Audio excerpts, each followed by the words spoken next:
Добрый день, коллеги. Начнем мы с двух законопроектов, которые предполагают очень серьезные изменения в сфере государственного контроля и надзора. Вы помните саму идею.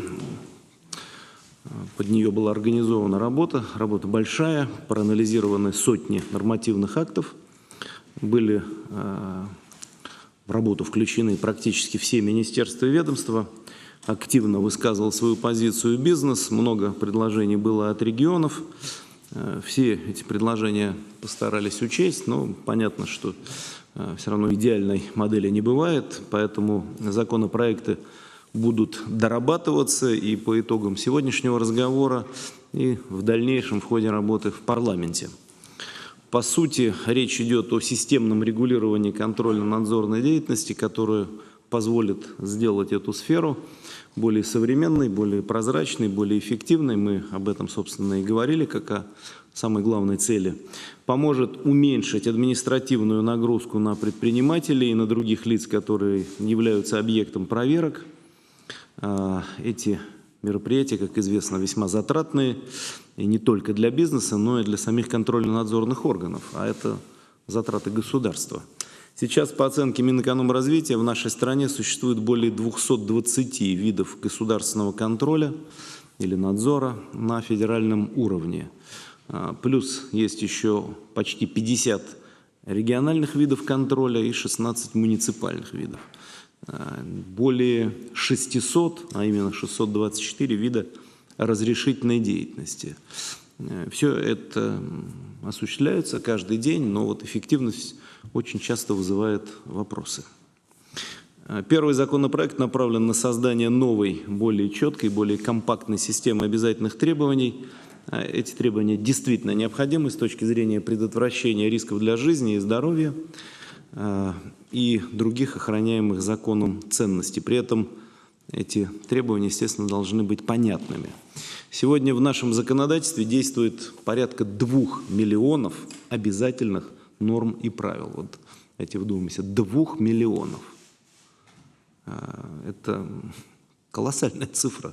Даже для того, чтобы перечислить их, потребуется огромное время. А что уж говорить о применении. Вот если встанет вопрос о контроле применения 2 миллионов нормативных правил. Многие остались еще с советских времен, как мы неоднократно подчеркивали, устарели не только морально, но и технологически. Чтобы избавиться от этого груза, поэтапно вводится механизм вот этой регуляторной гильотины.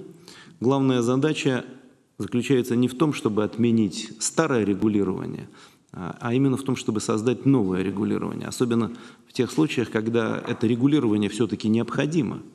Вообще цель всей этой работы не в том, чтобы отказаться от нормативного регулирования, а просто в том, чтобы оно было более современным и чтобы оно не обременяло бизнес, не обременяло граждан. Законопроект об обязательных требованиях, так же как и законопроект о госконтроле, это элементы новой системы регулирования. Добавлю, что законопроект определяет общие условия и принципы установления обязательных требований, уточняет полномочия органов государственной власти, что особенно важно, предусматривать механизмы, которые будут блокировать принятие необоснованных и избыточных норм и правил, в том числе жестко регламентируя порядок разработки и вступления в силу нормативных актов, которые содержат обязательные требования. Второй законопроект устанавливает базовые понятия и принципы государственного и муниципального контроля, закрепляет права и обязанности ключевых участников вот этой контрольно-надзорной деятельности и определяет полномочия всех уровней власти – центра федерального, регионов и местного самоуправления. Там есть много новелл, некоторые из них назову. Во-первых, главными приоритетами в работе контролирующих органов действительно должна стать защита жизни и здоровья людей, соблюдение их прав и законных интересов. Все предприятия будут распределены по категориям реального риска в зависимости от тяжести и масштаба возможных негативных последствий. Предполагается существенно оптимизировать перечень контрольных и надзорных мероприятий. Там, где производство не связано с прямой опасностью для здоровья, вместо масштабной выездной проверки можно провести мониторинговую закупку или там выборочный контроль, ну, в общем, выдать просто рекомендации, что делать. А в некоторых случаях просто и отказаться от плановых контрольно-надзорных мероприятий и при этом перенести акцент на профилактику и недопущение чрезвычайных ситуаций. Во-вторых, предлагается ввести в законодательство новое для нашей страны понятие, это вот это контрольно-надзорное производство, то есть, по сути, та процедура, по которой эти контрольные мероприятия должны проходить, чтобы их не в каждом ведомстве готовили. Вот мы будем делать вот это все вот по таким-то правилам, а какой-то другой контролер говорит, нет, а у нас в ведомстве другие правила, сроки другие, лица другие, обмен документами другой и так далее. Вот поэтому нужно это все упорядочить, зафиксировать исчерпывающий перечень оснований и поводов для открытия такого производства и регламентировать процедуры и действия, как я уже сказал, по содержанию, по периодичности, по количеству и так далее. В-третьих, основной формой взаимодействия между контролерами должен стать электронный обмен данными между контролерами и проверяющим, и проверяемой стороной, то есть между бизнесом. Будет создан единый информационный ресурс, где должна быть доступна в онлайне информация о действиях контрольно-надзорных органов и о соблюдении обязательных требований. Но, значит, еще некоторую дополнительную информацию в докладе даст министр экономического развития. Как мы и договорились, сегодня мы рассмотрим финансовый план и инвестиционную программу российских железных дорог на ближайшие 3 года, но мы уже предварительно обсудили проекты этих документов. В общем, все согласительные решения получены в ходе моей рабочей поездки в Новосибирск и Барнаул. РЖД является одной из крупнейших государственных компаний, поэтому мы одобряем ее инвестиционную программу, финансовый план на заседании правительства. Традиция такая. Планируемый объем инвестпрограммы на 3 года составляет 2,5 триллиона рублей, более 820 миллиардов рублей в следующем году. Ну и понятно, что значительная часть или большая часть должна пойти на развитие инфраструктуры, на модернизацию железнодорожных путей, на обновление локомотивного парка и на реализацию крупных проектов, таких как БАМ, Транссиб, которые позволят снять инфраструктурные ограничения для развития нашей экономики. Ну и также в повестке дня выделение грантов тем регионам, которые сумели добиться наилучших значений показателей эффективности работы губернаторов и региональных органов исполнительной власти по итогам прошлого года. Я напомню, что в прошлом году эти гранты получили 40 регионов на сумму в 20 миллиардов рублей. В этом году поощрение получат 50 субъектов федерации на общую сумму в 45 миллиардов рублей. Это весьма приличные деньги, и рассчитываю на то, что они будут направлены на развитие региональной экономики и социальной сферы, помогут решить ряд текущих задач. Мы распределим также ряд межбюджетных трансфертов, поможем 22 регионам сбалансировать свои бюджеты этого года. Ну, об этом запросы со стороны регионов, как известно, регулярно поступают, направим им почти 19 миллиардов рублей. Это различные мероприятия, и финансы региональные, и хозяйственные вопросы, и ряд других. Вот. Ну и помимо этого выделим деньги 3 регионам Северного Кавказа в рамках госпрограммы развития Северо-Кавказского федерального округа на социальные учреждения и инженерную инфраструктуру. И также сегодня мы распределим субсидии на следующий год, которые пойдут на поддержку 3 общероссийских общественных организаций инвалидов. Так, ну давайте приступим к обсуждению нескольких вопросов, касающихся контрольно-надзорной деятельности, значит, и государственного контроля. Максим Станиславович, пожалуйста.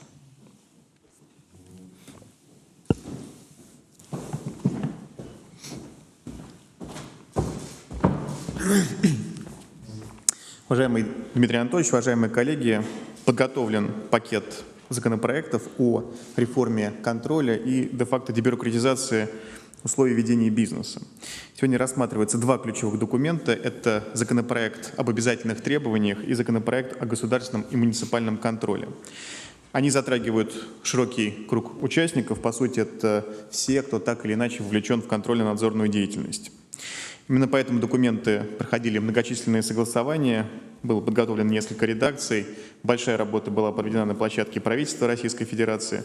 Хочу в первую очередь поблагодарить Константина Анатольевича Чученко, который непосредственно возглавлял эту работу. Без его помощи и поддержки такие бы документы мы не смогли бы завершить в эти сроки. Основная цель актов – снизить нагрузку на хозяйствующих субъектов и повысить эффективность надзора. Чтобы достичь этой цели, де-факто находится ответ на два основных вопроса – что проверять и как проверять. На первый вопрос мы отвечаем в законопроекте об обязательных требованиях. Это системообразующий документ для внедрения механизма регуляторной гильотины. Он закрепляет своего рода чек-лист, которым должны руководствоваться органы власти при разработке нормативных актов, содержащих обязательные требования. Коротко об основных положениях законопроекта. Им определяется понятие обязательного требования и основные принципы установления обязательных требований. Во-первых, требования должны быть законными и обоснованными. Требования могут вводиться с единственной целью для предотвращения вреда охраняемым законным ценностям. Во-вторых, устанавливается принцип правовой определенности и системности обязательных требований. Требования не должны дублироваться и пересекаться по своему предмету и содержанию. В-третьих, требования должны быть предсказуемыми. Для этого устанавливаются сроки вступления в силу актов с обязательными требованиями. Предусмотрено, что они должны вступать либо с 1 марта, либо с 1 сентября, но не ранее, чем через 3 месяца после дня официального опубликования. Наконец, закрепляется принцип исполнимости обязательных требований. То есть у всех тех, кому эти требования адресованы, должна быть возможность их реализовать. В качестве фильтра для требований, которые не отвечают перечисленным выше принципам, выступает процедура оценки регулирующего воздействия, а в отношении уже действующих требований процедура оценки фактического воздействия. Помимо принципов установления обязательных требований, законопроектом закрепляется сам механизм регуляторной гильотины. Он состоит в следующем. Все акты правительства и федеральных органов исполнительной власти, содержащие обязательные требования, подлежат отмене до 1 января 2021 года. Все, что не будет отменено до этого срока, инспектор не будет иметь права проверять в ходе контрольных мероприятий и не будет использоваться для привлечения хозяйствующих субъектов к административной ответственности. Перечень актов, на которые это правило не распространяется, будет установлен правительством. Мы надеемся, что все эти меры помогут нам выстроить систему обязательных требований, которая будет, с одной стороны, понятной и прозрачной, с другой стороны, более гибкой и учитывающей современные реалии. Второй вопрос – как нам проверять эти требования? Ответ на него дается в законопроекте о государственном и муниципальном контроле. Цель закона – превращение контроля из тормоза в драйвер экономического роста. Задача контролеров – обеспечить защиту жизни и здоровья граждан, сохранность ценностей, а также благополучие в сфере их ответственности. Только потому, как решается эта задача, должна оцениваться работа контрольного органа и конкретного инспектора. Для этого законопроект дает новые подходы к контролю и новые инструменты работы. Приоритетной задачей контролера станет профилактика, а не поиск нарушений и сбор штрафов. Информирование и консультации будут доступны всем, а сложные специальные формы профилактики – организациям в зоне риска. Управление рисками ограничит взаимодействие с контролерами только самыми опасными для охраняемых ценностей объектами и позволит оперативно реагировать на сигналы, свидетельствующие о повышении риска. Специальные контрольные мероприятия направлены на решение конкретных задач. Они позволят быстро оценить соблюдение ключевых требований, эффективно контролировать и продукцию, и крупные сложные объекты. Процедуры контроля сведены в регламентированный процесс контроля надзорного производства, четкое следование которому и возможность обжалования защитит интересы контролируемых лиц. Цифровая открытость сведений и право на досудебное обжалование гарантируют защиту прав бизнеса. Весь контроль должен перейти на цифру. Акты, уведомления, дистанционный контроль – все это будет в удобном электронном виде. Мы рассчитываем, что законопроект об обязательных требованиях и законопроект о государственном и муниципальном контроле позволят сформировать новые отношения контролеров и контролируемых и в конечном итоге позволят хозяйствующим субъектам работать честно, без избыточных затрат. В свою очередь, пакетное рассмотрение инициатив позволит нам получить синергетический эффект и усилить экономический рост, защитить интересы граждан, повысить эффективность государственного управления. Работа над законопроектом еще предстоит. Будем готовить поправки, в том числе ко второму чтению. Благодарю за внимание, прошу поддержать. Спасибо. Присядьте, пожалуйста, Максим Станиславович. Ну вот, коллеги, эта работа действительно на площадке правительства завершается. Она была большая. Я тоже хочу сказать спасибо всем, кто ей занимался. Это не значит, что она закончена, поскольку огромный массив документов. Я неоднократно говорил, что вот наша эта гильотина не должна превратиться в оружие, которое отсечет документы, важные для граждан, создающие права, преимущества, льготы, даже если эти льготы приняты при царе Горохе. Вот, естественно, все это должно либо сохраниться, либо перекочевать в новейшее законодательство. Другого варианта просто быть не может. Но огромная часть или огромный массив нормативного материала, который носит абсолютно устаревший характер, действительно должна быть отменена. Это в той части, которая касается нормативного регулирования. Но по законодательным актам коллеги уже, я высказался, и вот Максим Станиславович высказался. Какие будут соображения? Пожалуйста. Уважаемый Дмитрий Анатольевич, уважаемые коллеги, у Центрального банка есть замечания по обоим законопроектам. Они касаются прямого указания на то, чтобы они не распространились на сферу деятельности Центрального банка. Поясню.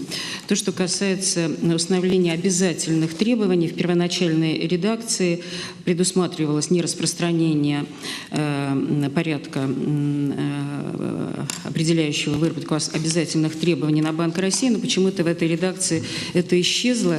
Порядок такой по подготовке нормативно-правовых актов и обязательных требований в сфере деятельности Центрального банка установлен законом о Центральном банке. Многие положения этого законопроекта не могут распространяться на нашу сферу, в том числе, например, здесь в законопроекте предполагается, что орган один не может совмещать функции регулирования и надзора, а Центральный банк совмещает функции регулирования и надзора, и мы не видим необходимости пересматривать эту позицию. Также для функции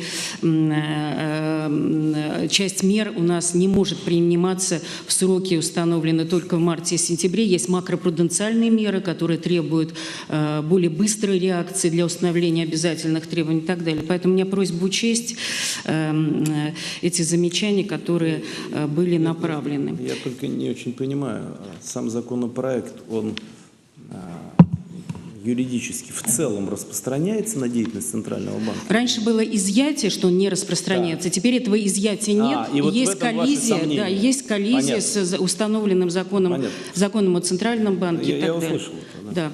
Поэтому просьба все-таки это убрать. И второй законопроект о госконтроле, там действительно есть перечислены изъятия по сфере деятельности Центрального банка, но не все изъятия. Например, не предусматривается неприменение его норм к выполняемым Банком России надзорным и контрольным функциям в сфере надзора и наблюдения в национальной платежной системе и надзора за деятельностью саморегулируемых организаций в сфере финансового рынка. Раньше тоже были изъятия наряду с валютным и бюджетным законодательством. Сейчас эти изъятия сокращены. На наш взгляд, их надо, эти изъятия, восстановить. Например, почему? Надзор за платежными системами. Ну, это приведет к тому, что будет два режима надзора за банками, в части банковской деятельности, где существует изъятие, и в части операторов платежных систем. Мы для обеспечения бесперебойности функционирования значимых платежных систем у нас могут быть и внеплановые проверки для оперативного реагирования. Кроме этого, предложенные механизмы, они противоречат международным стандартам надзора за платежными системами, где в соответствии с этими стандартами такой надзор и наблюдение осуществляется центральными банками без вмешательства других государственных органов. И таких, конечно, механизмов контроля и надзора за платежными системами, которые предложены в данном проекте закона, в мировой практике отсутствуют. Поэтому я предлагаю дополнить те изъятия, которые есть сейчас уже по надзору за банками, за некредитными финансовыми организациями, также и другими формами контроля и надзора, которые осуществляются Банком России. Спасибо. Пожалуйста. Если можно, я просто кратко прокомментирую. На самом деле, то, что касается Центрального банка, у нас, как известно, Центральный банк имеет очень широкие полномочия в связи с принятыми решениями о том, что он мегарегулятор. У него большое количество регулирования еще растет из действий правительства. То есть когда у нас была комиссия по ценным бумагам, ФСФР, есть большой пласт регулирования, который еще сохранился с тех пор. И я абсолютно понимаю те озабоченности, которые высказывает Эльвира Схибзадовна. И на самом деле Центральный банк сам сейчас проявил инициативу провести гильотину в сфере своей деятельности, объявил об этом, сейчас работает с участниками рынка. Здесь в качестве компромиссного предложения можно рассмотреть вопрос переноса вот таких положений, касающихся Центрального банка, в закон о Центральном банке, для того, чтобы описать и как Центральный банк будет проводить гильотину, какие требования будут, какие обязательные требования будут установлены к всем элементам, для того, чтобы у нас и в части банковского, в первую очередь финансового рынка законодательства тоже процесс шел в этом же направлении, законодательно отрегулированным. Это можно сделать вполне в законе о Центральном банке. Вообще, в принципе, предполагалось, что распространить действие этого закона на Центральный банк или нет? Вот как идея, я имею в виду.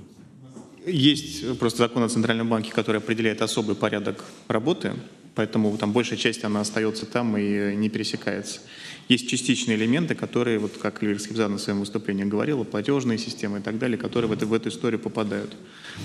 Предложение перенести это все в закон о Центральном банке и там это отрегулировать. Это такой вопрос, он не совсем даже простой, но на него нужно получить ответ. А он должен, на мой взгляд, основываться на месте Центрального банка в системе органов в стране. Значит, если Центральный банк не рассматривается как орган исполнительно-распорядительной власти, а он в качестве такового не рассматривается, насколько я понимаю современные суждения в этой сфере, то тогда и закон на него не может распространяться. А значит, меры по собственному самоограничению там, и процедурам, они должны тогда сами для себя и формулировать. Но, естественно, они должны быть, уж если модель, когда и регулятор, и надзор является актуальной, понятно, что спор будет бесконечно продолжаться, хорошо ли это или плохо для страны, когда в одном месте и регулятивная функция, и надзор. Но текущее законодательство именно в отношении Центрального банка таково, и с учетом статуса Центрального банка в системе органов в нашей стране, видимо, это должно быть погружено в их законодательство. Тогда лучше из этого закона это все изъять и, значит, договориться действительно о том, чтобы какие-то тоже были синхронные изменения, тем более, как я понял, Эльвира Схибзадовна тоже заинтересована в том, чтобы эту поляну почистить. Так? Абсолютно так. И мы действительно начали работу параллельно с правительством по регуляторной гильотине. Надо, правда, отметить, что банковское законодательство более молодое. Там действительно меньше гораздо тех актов, которые действуют с советских времен. Мы сейчас работаем с рынком, получили уже замечания. И если будет необходимость внести изменения в законодательство, потому что сейчас законодательство определяет порядок подготовки нормативных актов, и в том числе сроки вступления по типам актов, они определены законодательством. Если нужно будет что-то подкорректировать по результатам этой работы с рынка, мы готовы это сделать. Вам нужно будет поговорить тоже и с рынком, что называется, и с банками, и с другими участниками финансово-кредитной деятельности, я имею в виду юридических лиц и физических лиц, потому что дело-то в чем? Может случиться так, что мы введем некие процедуры, надеюсь, прозрачные, понятные в отношении всех контрольно-надзорных органов, а Центральный банк будет действовать по каким-то совершенно особым, усложненным процедурам, например. Да, и тогда нам наши коллеги из бизнеса будут писать письма и вам, и сюда о том, что вот провели реформу контрольно-надзорной деятельности, но один орган остался недореформированным. Ну давайте вместе этим позанимаемся тогда, ладно? Значит, посмотрим, чего там нужно делать, чего не нужно. Да, пожалуйста. Спасибо, Дмитрий Анатольевич. Законопроекты поддерживаются, бизнес их ждет. Максим Станиславович в своем выступлении сказал, что эти законопроекты определяют, что будет проверяться и как. А вот вопрос, кто будет проверять, тоже, мне кажется, один из элементов не этих законов, но вообще в целом тех вопросов, которые мы обсуждаем. Очень много надзорных органов, и, может быть, нам одновременно с так называемой регуляторной гильотиной посмотреть еще раз на предмет сокращения и количества. Гильотинировать часть органов просто. Это как раз вписывается в те решения, которые мы приняли по оптимизации и численности государственных служащих. Да и вообще количество надзоров, мне кажется, можно было бы посмотреть. Есть надзор? Мы осуществляем регулирование за аудиторскими организациями. Отдельный надзор есть в Минфине? Нет, за Минфин нет, есть казначействие как контрольный орган. Ну, у вас же был надзор, да, но вы его... Мы его Вот, это вместе в казначейство его как раз инкорпорировали. хороший пример сокращения количества надзоров. Так что Антон Германович имеет право на это предложение, потому что сам надзор гильотинировал, Да. обезглавил. Но на самом деле этот вопрос не так, ну, он не праздный. Почему? Понимаете, вопрос ведь не только в сокращении, а и в количестве органов. На самом деле для бизнеса, вот, например, важно не сколько будет контролеров, это государство может потянуть, да, а сколько бумажек будет приходить или электронных, так сказать, там всяких разных запросов. Если из одного органа это одно, если из двух это уже другое. Поэтому, конечно, общее как бы вот такое соединение в ряде случаев надзорных функций, там, где это разумно, где это возможно, наверное, это можно сделать, да. Но надо посмотреть, потому что система контроля надзорных органов – это система органов исполнительной власти, это компетенция правительства и президента. Президент обычно по предложению правительства принимает те или иные решения. Давайте посмотрим, чего куда присоединить, кого от кого отсоединить, может, такое тоже необходимо. Пожалуйста. Спасибо, уважаемый Дмитрий Анатольевич, уважаемые коллеги. Но для начала я хочу поддержать, безусловно, ту проделанную работу и тот результат, который сделан. И хочу предложить, может быть, более осторожнее подойти к трем актам, которые являются для системы образования системообразующей, хотя они контрольные для нас. Я говорю о стандартах образовательных. Стандарты образовательные, они являются каркасом для общего, среднепрофессионального и высшего образования. Это 43-я статья Конституции, которая как раз и говорит о том, что российское образование зиждется на именно федеральных стандартах образовательных. И понятно, что содержание требует проверки. А проверка на сегодняшний день... Я прошу прощения, Ольга Юрьевна, есть неопровержимая информация о том, что собираются это все Просто зачистить? в документах, которые мы видели, есть три момента для обсуждения. Это стандарты, это ГИА 9 класса. Вот я хочу задать вам системный вопрос. Да. Вот мы с вами рассматриваем не перечень актов, а два главных закона. У вас к законам есть вопросы? К закону нет, мы его поддерживаем. Но просто Понятно. и более Значит, того... пуговицы вопросы есть, знаю. Нет. Известный шут. Нет, Да, Дмитрий Анатольевич. смотрите, вот я просто, на самом деле, чтобы нам сейчас не терять время, почему? Потому что, может быть, вы абсолютно правы.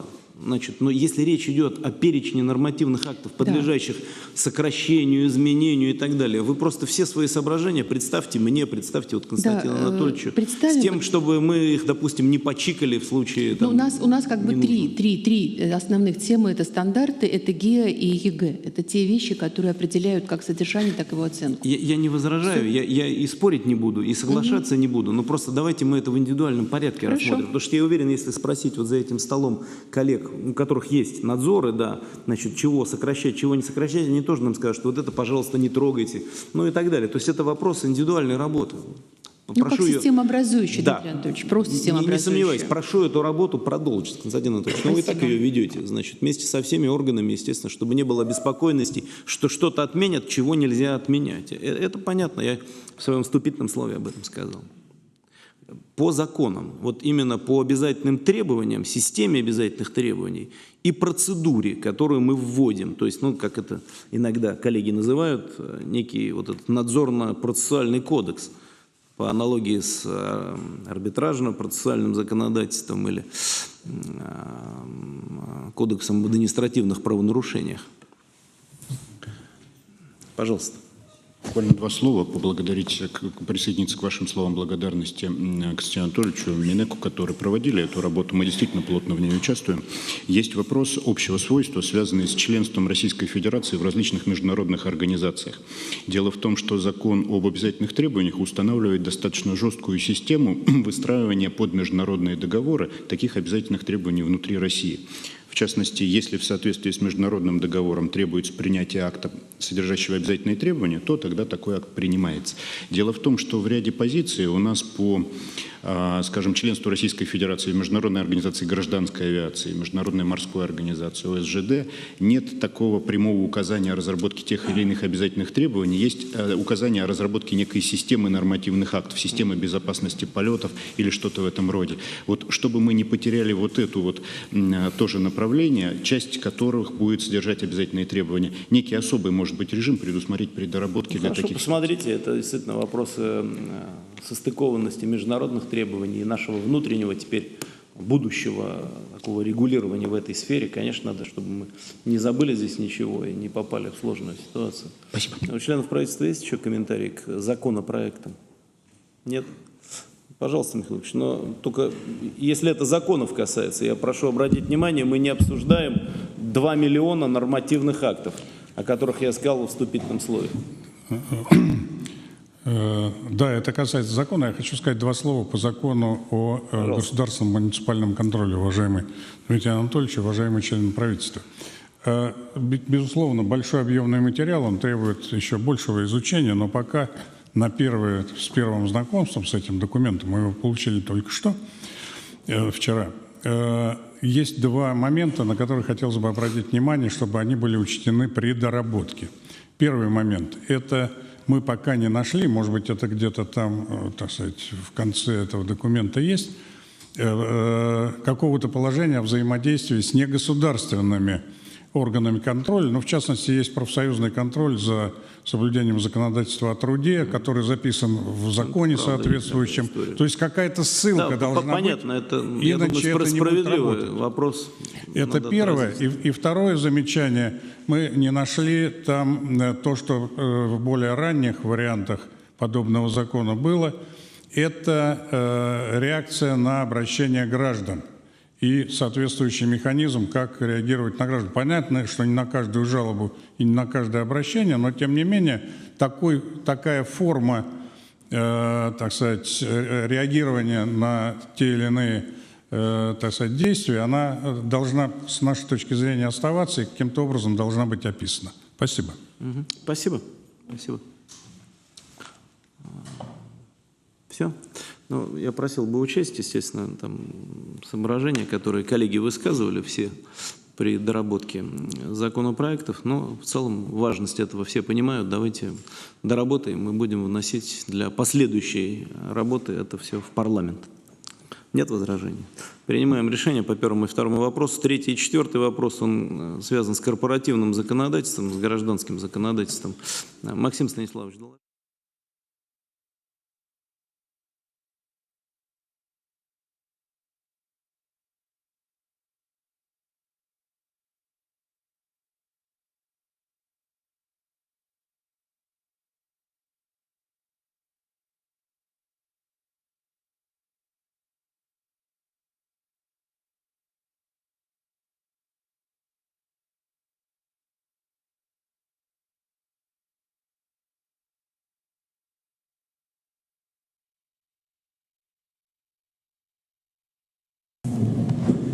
Добрый день, коллеги. Начнем мы с двух законопроектов, которые предполагают очень серьезные изменения в сфере государственного контроля и надзора. Вы помните саму идею.